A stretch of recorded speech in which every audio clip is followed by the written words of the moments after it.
नमस्कार, मैं हूं सुनील बॉबी और आप इस समय देख रहे हैं अपना खास कार्यक्रम बिहार समाचार, जहां बातें करते हैं बिहार की, खबरें होती है बिहार की। बिहार के खबरों के साथ साथ देश दुनिया में क्या कुछ चल रहा है, तमाम खबरों से आपको कराते हैं अपडेट। तो बिहार की पहली और बड़ी खबर बताने से पहले आपसे आग्रह है कि अगर अब तक हमारे चैनल को आपने सब्सक्राइब नहीं किया होगा तो चैनल को जरूर सब्सक्राइब कर लीजिएगा, ताकि बिहार के खबरों से आप रह सके अपडेट। बिहार में नगर निकाय चुनाव का डंका बज चुकी है, तैयारियां जोर शोर से जारी है। इसी बीच राज्य निर्वाचन आयोग का जिलाधिकारियों को दिया गया एक खास निर्देश। कहा गया कि ऑनलाइन भी होगा नगर निकाय चुनाव में नामांकन, यानी कि बिल्कुल पंचायत चुनाव के तर्ज पर नगर निकाय चुनाव कराने का व्यवस्था किया जा रहा है। नगर निकाय चुनाव जो है पंचायत चुनाव के तर्ज पर कराया जाना है। आपको बताते चले कि राज्य निर्वाचन आयोग ने प्रतिदिन प्राप्त नामांकन को डिजिटाइज करने को कहा है। जिलों को आवश्यक फार्म व नाजिर रसीद प्रिंट कराकर रखने का भी निर्देश जारी किया है। सॉफ्टवेयर के माध्यम से मिलेगा चुनाव चिन्ह। इस बार जो है सॉफ्टवेयर के माध्यम से प्रत्याशियों को चुनाव चिन्ह दिया जाएगा। खर्च की जानकारी निर्वाची पदाधिकारी को देनी होगी। बिहार में नगर निकाय चुनाव के दौरान ऑनलाइन एवं ऑफलाइन दोनों तरीके से नामांकन पत्र दाखिल किए जाएंगे। इसके पूर्व पंचायत चुनाव में राज्य निर्वाचन आयोग द्वारा पहल की गई थी। फिलहाल या फिलवक्त कह सकते हैं, राज्य में कोरोना संक्रमण के मामले कम होने के बावजूद इस व्यवस्था को लागू रखने का भी निर्णय लिया गया है, यानी पंचायत चुनाव के तर्ज पर नगर निकाय चुनाव भी कराने की मंशा है। आयुक्त राज्य निर्वाचन आयोग ने इस संबंध में सभी जिलों के जिलाधिकारी सह जिला निर्वाचन पदाधिकारी नगरपालिका को आवश्यक तैयारी करने का निर्देश जारी किया है। जानकारी के अनुसार आयोग ने सभी जिलों में प्रतिदिन नामांकन पत्र दाखिल किए जाने पर उनकी तत्काल डिजिटाइज करने के लिए आवश्यक तकनीकी सुविधाएं भी जुटाने का निर्देश दिया है, ताकि कितने नामांकन पत्र दाखिल किए गए इसकी सूचना जिला निर्वाचन पदाधिकारी नगरपालिका एवं राज्य निर्वाचन आयोग को भी हो सके। इधर सभी उम्मीदवारों का चुनाव चिन्ह का आवंटन मैनुअल नहीं होगा, बल्कि सॉफ्टवेयर के माध्यम से किया जाएगा। सॉफ्टवेयर के माध्यम से ऑटो जनरेटेड प्रपत्र 6 में प्रत्येक अनुकृति निर्वाची पदाधिकारी द्वारा संबंधित उम्मीदवार को हस्ताक्षर किए जाने के बाद सौंपा जाएगा और चुनाव खर्च की जानकारी उम्मीदवारों द्वारा निर्वाची पदाधिकारी को देनी होगी। इसके लिए निर्वाचन व्यय संबंधी विवरणी तैयार की जाएगी। इसमें चुनाव से जुड़े सभी प्रकार की खर्चों की जानकारी देनी होगी। तो इस प्रकार से नगर निकाय चुनाव को लेकर तैयारी तेज गति से जारी है। और बिहार की अगर बात कर ले तो बिहार में अक्टूबर के मध्य तक टिकेगा मानसून। अभी देश के किसी हिस्से से मानसून वापसी के संकेत नहीं मिले हैं। बिहार में अक्टूबर मध्य तक मानसून के लौटने के आसार बताए जाते हैं। 15 नवंबर तक राज्य में ठंड की दस्तक हो सकती है। 20 अक्टूबर तक बरसा था मानसून पिछले साल। आपको बताते चले कि बिहार में मानसून की बारिश कमोबेश अक्टूबर मध्य तक जारी रहेगी। मौसमी परिस्थितियां जिस तरह से संकेत दे रही हैं, उनके अनुसार अक्टूबर मध्य तक पूर्वोत्तर भाग में मानसूनों गतिविधियां जारी रहेगी। दरअसल अभी देश के किसी भी हिस्से से मानसून लौटने की संकेत नहीं मिला है। मौसम विज्ञान विभाग ने हाल ही में सितंबर में देश भर में सामान्य से अधिक बारिश का पूर्वानुमान किया है। केवल पूर्वोत्तर और उत्तर पश्चिमी भाग में सामान्य या इससे कम बारिश का पूर्वानुमान है। और इधर बात कर ले बिहार पुलिस के, तो बिहार पुलिस को मिला स्मार्ट पुलिसिंग अवार्ड। राज्य की पुलिस को अपराध अनुसंधान व शिकायत दर्ज करने की श्रेणी में सर्वश्रेष्ठ घोषित किया गया है। बिहार पुलिस को उनके चक्र ऐप के लिए FICCI chamber of commerce and industries की तरफ से स्मार्ट पुलिसिंग अवार्ड 2021 से सम्मानित किया गया है। नई दिल्ली में फिक्की की तरफ से होमलैंड सिक्योरिटी मसले पर आयोजित वार्षिक सम्मेलन में इस अवार्ड से सूबे की पुलिस को नवाजा गया है।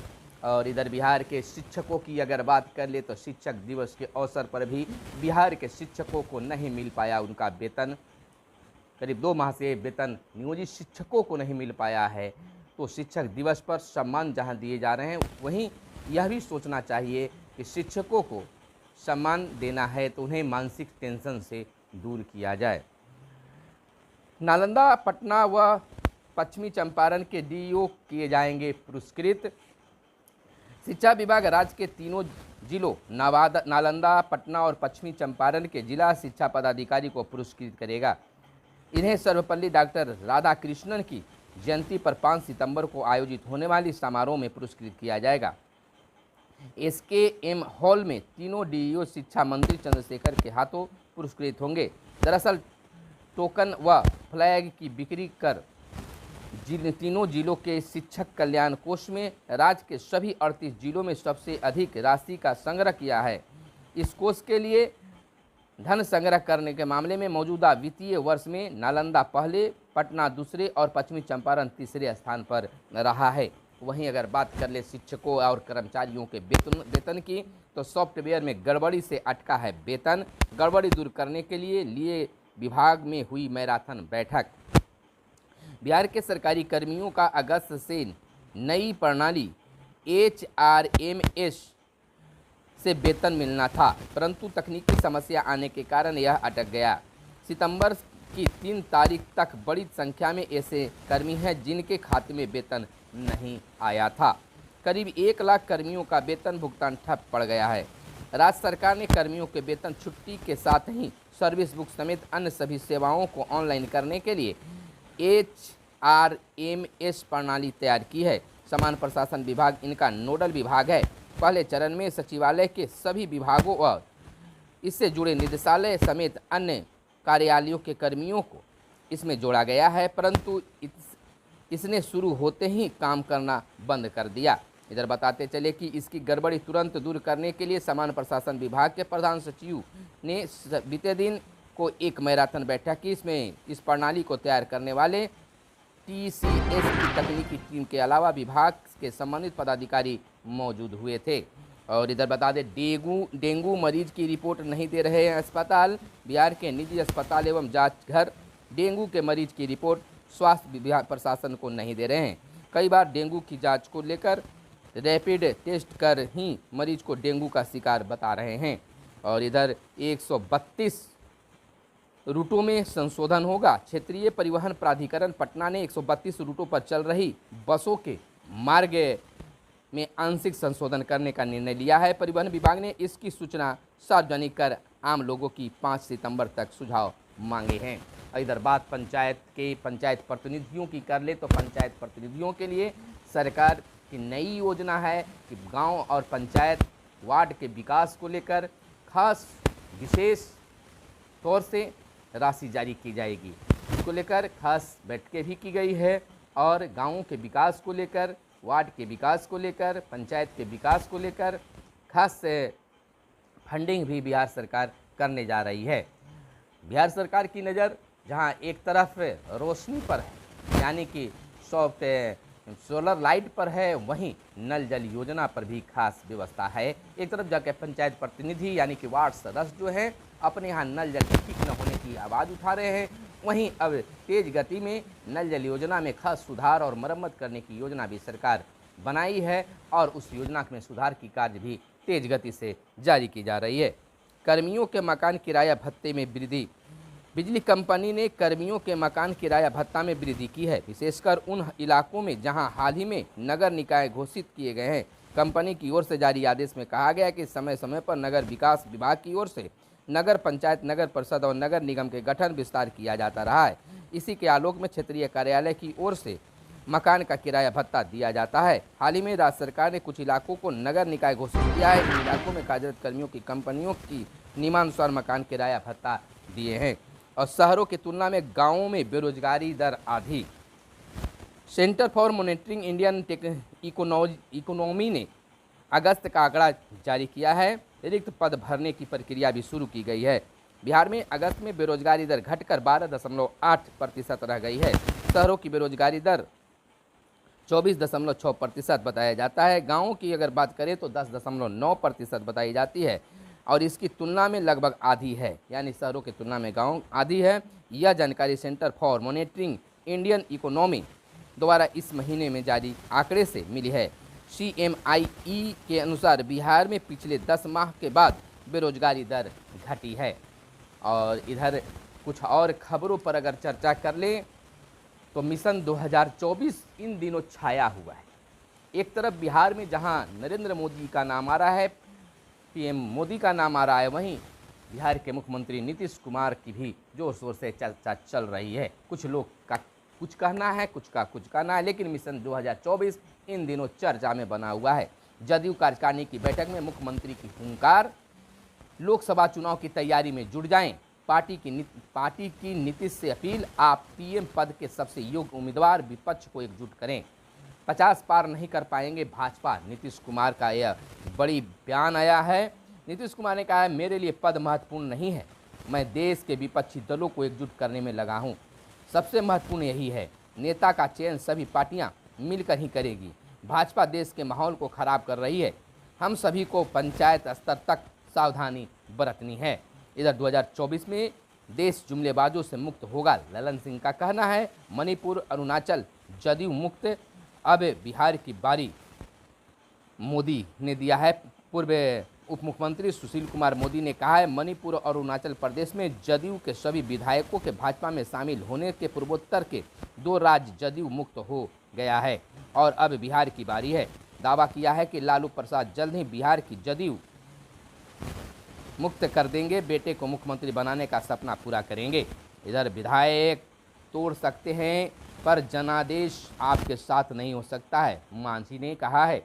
इधर पूर्व मुख्यमंत्री और हम के प्रमुख जीतनराम मांझी ने मणिपुर में जदयू विधायकों को भाजपा में शामिल किए जाने पर ट्वीट किया है। कहा है कि आप किसी दल के विधायक को डराकर, समझाकर, बुझाकर, लालच देकर, ब्लैकमेल कर अपने साथ ले सकते हैं, पर उससे जनादेश आपके साथ नहीं जा सकता है। इधर आपको बता दें, RCPC ने पार्टी विरोधी किया था कार्य, कहा गया। मुख्यमंत्री नीतीश कुमार ने कहा है कि वर्ष 2024 लोकसभा चुनाव विपक्षी दल मिलकर लड़ें तो भाजपा 50 सीट का आंकड़ा पार नहीं कर पाएगी। मैं इसी अभियान में लगा हूं, विभिन्न राजनीतिक दलों के नेताओं से मेरी बातें हुई है, इसी सिलसिले में जल्द ही मैं दिल्ली भी जाऊंगा। कहा कि ललन सिंह तो 150 सीट बोल रहे हैं, पर मैं कहता हूं कि भाजपा 50 के अंदर सिमट जाएगी। इधर LTC घोटाला की अगर बात करें तो राजद विधायक अनिल सहनी को 3 साल की सजा और पेटीएम, रेजरप्पे व क्रैश फ्री पेमेंट्स के 6 दफ्तरों पर छापेमारी, शिकंजा कसा जा रहा है और निशिकांत दुबे और मनोज तिवारी पर प्राथमिकी हुई है। ATC मामले में सृजन घोटाले में सहरसा में CBI की छापेमारी। और इधर बात कर लें गुजरात दौरा की, यानी कि अरविंद केजरीवाल के गुजरात दौरा की, तो दिल्ली के मुख्यमंत्री बोले, गुजरात में सत्ता मिली तो भाजपा वालों की भी परवाह करेंगे, पैसे भाजपा से लें, काम हमारे लिए करें। यह बड़ा बयान केजरीवाल का आया है। और केंद्र सरकार बेरोजगारी, महंगाई पर मौन, कांग्रेस का यह बयान। आयकर विभाग ने 1.14 लाख करोड़ का रिफंड दिया। उड़ीसा में पॉक्सो कोर्ट के जज घर पर मृत मिले और आतंकियों को सूचना भेजने वाला दबोचा, शिकंजा कसा गया है। और मानना की कार्यवाही के लिए सहमति देने से इनकार। और मध्य प्रदेश में 1 दिन बिना बस्ते के स्कूल जाएंगे छात्र। और 1 ट्रेन के 2 आरक्षण चार्ट बनाने की नीति पर सवाल। और चीन ने किया सैटेलाइट का परीक्षण। कनाडा के मैंकीपॉक्स में 1289 मामले मिले। पाक में नहीं थम रहा है बाढ़ का कहर, 57 की हुई है मौत। तो इस प्रकार से पाकिस्तान में बाढ़ का कहर जारी है। और बिहार की बात कर ले तो बिहार में कहीं पानी है तो कहीं सुखाड़ है। तो खबरों में आज बस इतना ही। हमारे साथ बने रहिए अगली खबर को जानने के लिए। कैमरे के पीछे हैं मिस्टर साहिल राज। धन्यवाद। जय हिंद, जय भारत, वंदे मातरम।